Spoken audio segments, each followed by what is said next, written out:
नमस्कार साथियों, मैं सीमा गुप्ता आज आप सभी के बीच आप सभी के परीक्षा के दृष्टिगत महत्वपूर्ण कोटेशन से संबंधित क्लासेस को लेकर आई हूँ। और आज की इस क्लासेस में आप सभी देखेंगे कि आत्मनिर्भर भारत से संबंधित वे तमाम महत्वपूर्ण कोटेशन आपके बीच हैं, जिसका प्रयोग आप आत्मनिर्भर भारत से संबंधित निबंध में कर सकते हैं। फ्रेंड्स, जैसा कि आप सभी अवगत हैं कि कोटेशन के माध्यम से आप एक सारगर्भित अभिव्यक्ति को उपलब्ध कराते हैं, जिससे आपके निबंध में एक प्रभावशीलता के साथ जो विचार अभिव्यक्ति होती है वो सारगर्भित रूप से झलकती है, जिसके क्रम में आप अपने निबंध को बहुत ही अधिकतम अंक प्रदान करने के मार्ग की ओर गतिशील करते हैं। तो साथियों, आइए जानते हैं आज के इस क्लासेस में वे कौन कौन से महत्वपूर्ण कोटेशन हैं जिसका प्रयोग आप आत्मनिर्भर भारत में कर सकते हैं। साथ में फिर से मैं बता रही हूँ कि आज का जो भी कोटेशन है वे सारे कोटेशन प्रतियोगी परीक्षार्थियों के दृष्टिगत लाया गया है, और इस कोटेशन का प्रयोग आप आईएएस एग्ज़ाम दे रहे होंगे मुख्य परीक्षा, तो उस निबंध में भी प्रयोग कर सकते हैं। आरओ का मुख्य परीक्षा दे रहे हैं उस निबंध में लिखने के दौरान भी कर सकते हैं। साथ में पीसीएस का भी एग्ज़ाम दे रहे हैं तो उस दौरान भी, अर्थात निबंध लिखने के दौरान भी आप इस सारे कोटेशन का प्रयोग कर सकते हैं। तो देखते हैं कौन कौन से ऐसे कोटेशन हैं। अपनी गुणात्मक क्षमता को बढ़ाएंगे, देश को हम सब आत्मनिर्भर बनाएंगे। अपनी गुणात्मक क्षमता को बढ़ाएंगे, देश को हम सब आत्मनिर्भर बनाएंगे। इस कोटेशन का प्रयोग आप अपने निबंध के मुख्य भाग में करेंगे। चूँकि मैं आप सभी को बता चुकी हूँ निबंध का मुख्य भाग क्या है, इसलिए यहाँ बताया जाना उचित नहीं है। मुख्य भाग में आप इसलिए इस कोटेशन का प्रयोग करेंगे क्योंकि मुख्य भाग में आप आत्मनिर्भर भारत के संबंध में तमाम बातें बता रहे होंगे, जिसमें हर व्यक्ति को गुणात्मक मात्रात्मक शिक्षा रोजगार दिए जाने का जब आप सुझाव दे रहे होंगे, किए जाने का प्रयास कर रहे होंगे कि किस प्रकार आत्मनिर्भर भारत में गुणात्मक शिक्षा को आगे बढ़ाया जा रहा है, रोजगार परक मूल्यवर्धक रोजगार के लिए नीतियाँ बनाई जा रही, उसमें आप इस कोटेशन का प्रयोग कर सकते हैं। देखते हैं नेक्स्ट कोटेशन। नेक्स्ट कोटेशन है, हर जन को सिखाना है, भारत को आत्मनिर्भर बनाना है।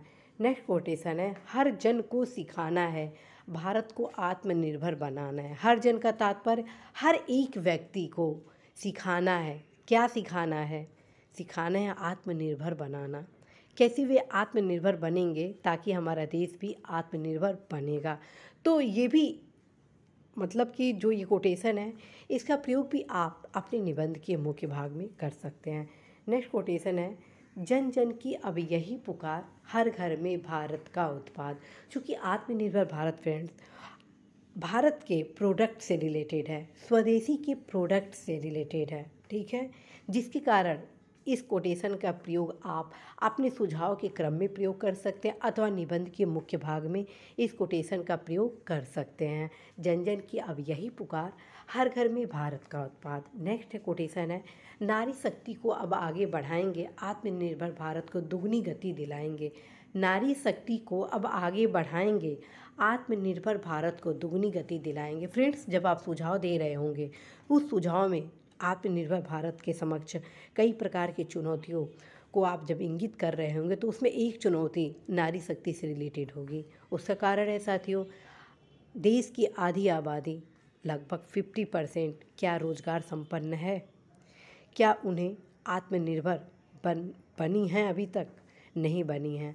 तो उनको भी सशक्त करना होगा, आत्मनिर्भर भारत की पहचान उनमें भी दिलाना होगा, तब हमारे देश की अर्थव्यवस्था चहुमुखी दिशा की ओर गतिशील होगी। और जैसे ही आप ये सुझाव देंगे आपका जो निबंध है वो काफ़ी व्यापक हो जाएगा, ठीक है, क्योंकि ये भी एक मुद्दा है। तो आप इस कोटेशन का प्रयोग आप अपने सुझाव में ज़रूर देंगे। नारी शक्ति को अब आगे हम बढ़ाएंगे, आत्मनिर्भर भारत को दुगनी गति हम दिलाएंगे, ठीक है।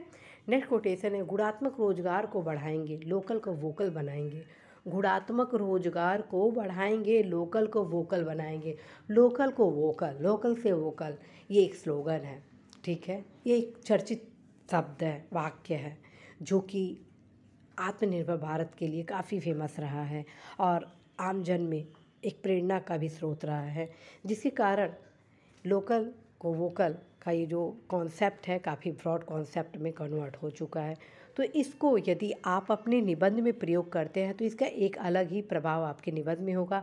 गुणात्मक रोजगार का मतलब ये हुआ कि हमारे जो स्वदेशी प्रोडक्ट हैं वो अल्टीमेट होने चाहिए, तब तो लोकल को वोकल हम बना पाएंगे। ठीक है, तो यहाँ पे प्रथम जो लाइन है, गुणात्मक रोजगार को बढ़ाएंगे, लोकल को वोकल बनाएंगे। ठीक है, तो इस कोटेशन का प्रयोग आप कहाँ करेंगे? इस कोटेशन का प्रयोग आप अपने निबंध के मुख्य भाग में कर सकते हैं। साथ में इसका प्रयोग आप अपने समाधान वाले पैराग्राफ में भी कर सकते हैं। नेक्स्ट देखिए, मेक इन इंडिया को मेक इन वर्ल्ड बनाएंगे, नई अर्थव्यवस्था को भारत के मार्ग से बढ़ाएंगे। मेक इन इंडिया को मेक इन वर्ल्ड बनाएंगे, नई अर्थव्यवस्था को भारत के मार्ग से बढ़ाएंगे। फ्रेंड्स, ये जो कॉन्सेप्ट है काफ़ी ब्रॉड कॉन्सेप्ट है। अभी आप कॉन्सेप्ट सुन रहे होंगे मेक इन इंडिया, लेकिन आप सभी एक कदम आगे बढ़िए। ठीक है, हमेशा ऊंचे सपने देखने चाहिए। हमारा लक्ष्य मात्र अपने देश के प्रोडक्ट को पहचान दिलाना नहीं होना चाहिए, बल्कि विश्व का पहचान दिलाने का होना चाहिए। तब तो हम वास्तविक रूप से 21वीं सदी को आत्मनिर्भर भारत की सदी बनाएंगे। तो इस प्रकार के कॉन्सेप्ट को आप अपने निबंध में लिखेंगे। ठीक है, और इस कोटेशन का प्रयोग आप जब भारत सरकार, राज्य सरकार द्वारा आत्मनिर्भर भारत के लिए किए जा रहे प्रयास को जब लिख रहे होंगे आप, ठीक है, उस पैराग्राफ में आप इसको प्रयोग कर सकते हैं कि मेक इन इंडिया को मेक इन वर्ल्ड बनाएंगे, नई अर्थव्यवस्था को भारत के मार्ग से बढ़ाएंगे। अर्थात नई अर्थव्यवस्था क्या है आप सभी अवगत होंगे, क्योंकि पिछले सप्ताह जो विश्व के एकीकरण के लिए भारत को अल्प विकसित देशों के साथ नई विश्व मतलब महाशक्तियों के साथ संबंधों में नवीनता लाना होगा, उसके क्रम में इस कोटेशन नई अर्थव्यवस्था एक्चुअली है क्या? ये है कि विश्व के जो भी विकासशील देश हैं वहाँ पर भी समता, न्याय पूर्वक अर्थव्यवस्था की स्थापना हो सके, जिसकी अगुवाई हमारा देश कर रहा है। ठीक है, तो ये जो कॉन्सेप्ट है नई अर्थव्यवस्था को भारत के मार्ग से बढ़ाएंगे, ये काफ़ी ब्रॉड कॉन्सेप्ट है।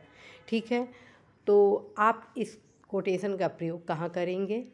जहाँ पर भारत सरकार, राज्य सरकार की जो तमाम योजनाएं जिस पैराग्राफ में लिख रहे होंगे, वहाँ पर इस कोटेशन का प्रयोग करेंगे। मेक इन इंडिया को मेक इन वर्ल्ड बनाएंगे, नई अर्थव्यवस्था को भारत के मार्ग से बढ़ाएंगे। नेक्स्ट, स्वदेशी में स्टार्टअप लाएंगे, घर घर समृद्धि को बढ़ाएंगे। स्वदेशी में स्टार्टअप लाएंगे, घर घर समृद्धि को बढ़ाएंगे। आखिर आप आत्मनिर्भर भारत बनाएंगे कैसे? ये जो स्टार्टअप कॉन्सेप्ट है, स्टार्टअप योजना है, ये है क्या? न्यू थिंकिंग है, और उस न्यू थिंकिंग के वजह से आप अर्थव्यवस्था को एक बहुआयामी रूप देंगे। तो जो स्वदेशी हमारी तकनीक है, विभिन्न कुटीर उद्योग हुआ, चाहे आपका मध्यम हुआ या भारी उद्योग हुआ, सब में आपको स्टार्टअप को बढ़ावा देना है, तब तो घर घर में समृद्धि बढ़ाएंगे। ठीक, तो इसका प्रयोग आप कहाँ कर सकते हैं? सुझाव में भी कर सकते हैं, प्लस जहाँ पे भारत सरकार, राज्य सरकार की योजना लिख रहे होंगे वहाँ पर भी इसका प्रयोग आप कर सकते हैं। नेक्स्ट देखते हैं। नेक्स्ट है, पूरे विश्व में भारत को पहुँचाएंगे। पूरे विश्व में भारत को पहुँचाएंगे, भारत की शान को घर घर बढ़ाएंगे। पूरे विश्व में भारत को पहुँचाएंगे, भारत की शान को घर घर बढ़ाएंगे। पूरे विश्व में भारत को पहुंचाएंगे, इसका क्या तात्पर्य हुआ? इसका तात्पर्य हुआ है पूरे विश्व में भारत के जो उत्पाद है उसको हम पहुंचाएंगे, क्योंकि आप इस कोटेशन का प्रयोग आत्मनिर्भर भारत में कर रहे हैं। ठीक है, तो ये जो कोटेशन है काफ़ी ब्रॉड कॉन्सेप्ट के थ्रू आप सभी के बीच लाया गया है। तो पूरे विश्व में भारत को पहुंचाएंगे, भारत की शान को घर घर बढ़ाएंगे। नेक्स्ट कोटेशन है, देश की अर्थव्यवस्था की पहिया को घर घर पहुंचाएंगे, हर घर में आत्मनिर्भर भारत की अलख जगाएंगे। देश की अर्थव्यवस्था की पहिया को घर घर पहुंचाएंगे, हर घर में आत्मनिर्भर भारत की अलख जगाएंगे। फ्रेंड्स, इस कोटेशन का प्रयोग आप निबंध के मुख्य भाग में कर सकते हैं। एज वेल एज फ्रेंड्स, जब सुझाव आप दे रहे होंगे वहाँ पर भी प्रयोग कर सकते हैं। प्लस जहाँ पे चुनौतियाँ हैं वहाँ पर भी आप इस निबंध का प्रयोग कर सकते हैं। ठीक है, कैसे कर सकते हैं? चुनौतियों के संबंध में जब आप विभिन्न प्रकार की चुनौतियाँ इंगित कर रहे होंगे, उसी के बीच में आप लिखेंगे, इसलिए कहा जा सकता है कि देश की अर्थव्यवस्था की पहिया को घर घर पहुँचाएंगे, हर घर में आत्मनिर्भर भारत की अलख जगाएंगे। और जैसे ही ये अलख जगेगी वैसे ही सारी चुनौतियाँ हैं वे अपने आप दूर होने लगेगी। तो इस प्रकार से आप इस कोटेशन का प्रयोग कर सकते हैं। नेक्स्ट कोटेशन है, गरीबी बेरोजगारी को जड़ से मिटाएंगे, अपने देश को आत्मनिर्भर हम बनाएंगे। गरीबी बेरोजगारी को जड़ से मिटाएंगे, अपने देश को आत्मनिर्भर हम बनाएंगे। फ्रेंड्स, ये कोटेशन आप कहाँ प्रयोग करेंगे? जहाँ चुनौती है, जिसमें आप विभिन्न प्रकार की चुनौतियाँ बताएंगे, उसमें आप इस कोटेशन का प्रयोग कर सकते हैं। तो फ्रेंड्स, आज आप सभी के बीच 10 ऐसे कोटेशन लाए गए जो कि आत्मनिर्भर भारत के लिए बेहद उपयोगी है। और चूँकि यह टॉपिक काफ़ी महत्वपूर्ण है, आप सभी के एग्ज़ाम में इस टॉपिक को पूछे जाने की पूर्ण संभावना है। ध्यान रखें, आत्मनिर्भर भारत के लिए ऑलरेडी योजना पत्रिका में अल्टीमेट मैटर आया है। आप अवश्य ही योजना पत्रिका को देखें। स्पेशल विशेषांक आत्मनिर्भर से रिलेटेड लगभग 3 से 4 माह पूर्व आ चुका है। उसको एक बार पढ़ेंगे, अपने आप सोचेंगे कि अल्टीमेट सब कुछ है। उसमें चुनौतियां भी अल्टीमेट है, समाधान भी अल्टीमेट है। आत्मनिर्भर भारत के लिए हाल में क्या क्या प्रयास किए जा रहे हैं, वे सब कुछ आप देखेंगे। तो अनिवार्य रूप से आप योजना पत्रिका जरूर देखिए। फ्रेंड्स, मैं बार बार आप सभी को सुझाव देती हूँ कि योजना पत्रिका का आप नियमित रूप से अध्ययन करें। उसका कारण है साथियों, ऐसी राइटिंग बस एक स्किल है, और पढ़ने से आपका जो स्किल है वो और भी डेवलप होगा, क्योंकि आपके पास शब्द भंडार, सोचने की क्षमता, सब कुछ विकसित होते जाएगा। आप स्वयं नहीं सोचेंगे कि कैसे ये हो रहा है, लेकिन आप कब एक बेहतर निबंध लिखने का आर्ट को डेवलप कर लेंगे, आप स्वयं ही अवगत नहीं हो पाएंगे। तो फ्रेंड्स, आप अवश्य ही योजना पत्रिका से आत्मनिर्भर भारत को तैयार करेंगे, और इसी आशा, संदेश, विश्वास के साथ साथियों कि आप अवश्य ही एक बेस्ट ऐसे राइटिंग करेंगे और अधिकतम अंक अवश्य प्राप्त करेंगे। ढेर सारी शुभकामनाएं। Best of luck.